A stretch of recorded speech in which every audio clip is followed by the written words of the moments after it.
Hey everyone, today we'll go through the patch notes for March 25th, which should be the last patch for the month, and we probably should get the roadmap for the April, and probably some new teaser for Awakening units as well. But yeah, let's go through the patch notes and talk about what they have. First thing they have is the new Gauntlet season beginning next week, and with the new season beginning, they are going to be having new skins that you can get by end of the season, which is going to be Replacer Quinn skin that looks really nice. I think this is the end of Replacer unit skins. This will be the last one and looks really awesome. Honestly, it fits her really well, and I really like the skin. Next, let's talk about added Awakening exclusive gear. It's going to be for the Eve Mightener, and they are going to be adding 4 new pieces for her, and they're going to be giving latent ability with the basic skill damage amp, and basic skill damage is her common attacks in a lot of different situations, especially for PvE. Bottom line is, I think this should be really good gear for her. For someone like me who's been playing the game for a while, I think this gear still looks pretty appealing, and I will definitely go after and probably try to get attack speed set as well as an anti-grind damage set for PvP. I think those are probably 2 sets I'm going to be aiming for, and if I get the defense penetration pieces on the way, that will be a nice bonus. But those are probably 3 sets I'm aiming for, and that should be good.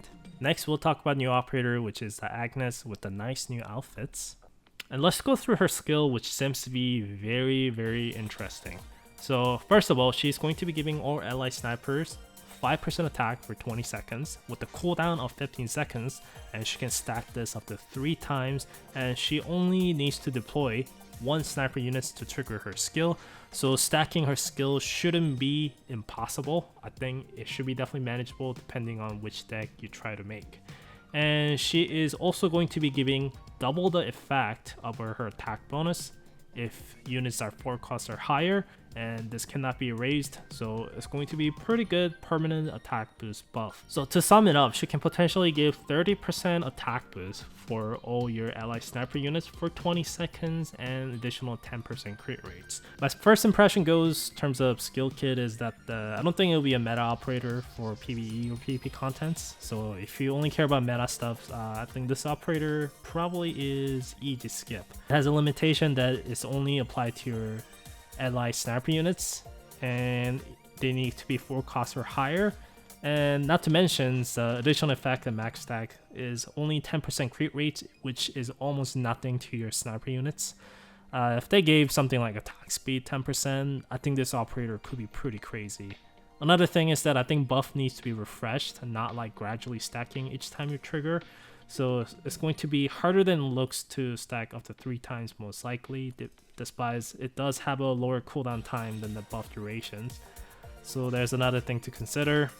I think another thing they could have done is making stacks added gradually instead of having to refresh it, because from the wording it sounds like you do have to refresh it within the buff is still lasting to get to the next stack.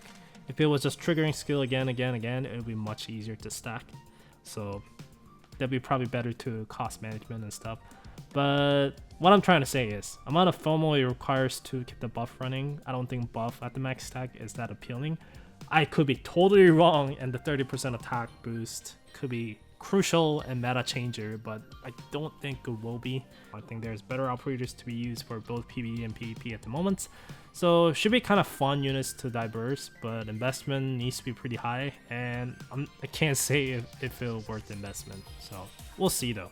After that, we have rerun banners from Mavka, Regina, Sigma, Horizon. Then for normal employee, we got Dorsey, which is sniper, Umi, Harim, as well as Del, which is another sniper, Xiang, as well as Esterosa, Replacer Knight, and tons of character actually. Holy crap. A lot of characters.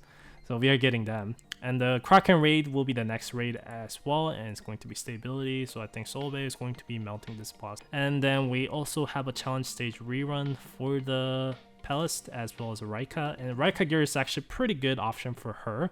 So if you don't have gear, maybe you want to go after it.